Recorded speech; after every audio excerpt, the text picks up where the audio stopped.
नमस्कार. जाणून घेऊया आजच्या ठळक घडामोडी.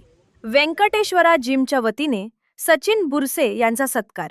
इचलकरंजी येथील व्यंकटेश्वरा जिमच्या वतीने दक्षिण आफ्रिकेतील जागतिक कीर्तीच्या कॉम्रेड्स मॅरेथॉन स्पर्धेत उल्लेखनीय यश मिळवल्याबद्दल धावपटू सचिन बुरसे यांचा सत्कार करण्यात आला.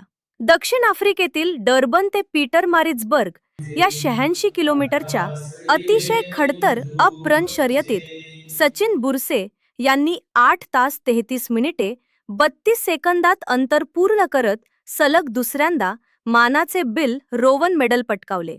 तसेच भारतीय धावपटूंमध्ये पहिल्या 10 धावपटूंमध्ये स्थान मिळवून त्यांनी इचलकरंजीच्या शिरपेचात मानाचा तुरा खोवला. या यशासाठी सचिन यांनी गेल्या 6 महिन्यांपासून रात्री 2 ते 3 वाजता उठून ज्योतिबा डोंगर व रामलिंग परिसरात कठोर सराव केला. मित्र तानाजी नलवडे, कोच डॉक्टर योगेश सातव, व्यंकटेश्वरा जिमचे प्रशिक्षक शिवप्रसाद सातपुते, वैभव सातपुते तसेच जिममधील सर्व सदस्यांचे त्यांना मोलाचे सहकार्य लाभले. छोट्या सायकल रिपेअर दुकानाचा व्यवसाय सांभाळत अत्यंत प्रतिकूल आर्थिक परिस्थितीतही सचिन यांनी जिद्द, इच्छाशक्ती आणि कठोर परिश्रमाच्या जोरावर हे यश मिळवले. या कामगिरीचे श्रेय त्यांनी आई-वडील, भाऊ-बहीण, प्रशिक्षक, मित्रपरिवार आणि मदत करणाऱ्या सर्व हितचिंतकांना दिले.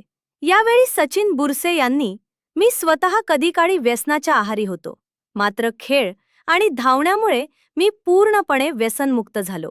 आता नवोदित धावपटूंना मार्गदर्शन करण्याबरोबरच समाजातील तरुणांना व्यसनमुक्त करण्यासाठी काम करणार आहे," असा संकल्प व्यक्त केला. सचिन बुरसे यांच्या या यशामुळे इचलकरंजीसह संपूर्ण पश्चिम महाराष्ट्राचा गौरव वाढला असून त्यांच्या कामगिरीचे सर्व स्तरातून कौतुक होत आहे. यावेळी उपस्थित शिवप्रसाद सातपुते, वैभव सातपुते, विशाल पाटील, अंकुश लाखे, सोहम साठे, गजानन सातपुते, गजानन ऐवारे तसेच जिमचे सर्व सदस्य मोठ्या संख्येने उपस्थित होते. असाच लेटेस्ट अपडेट व बातमीसाठी तुमच्या इंस्टाग्राम अकाउंट फॉलो व यूट्यूब चॅनल सबस्क्राईब नक्की करा.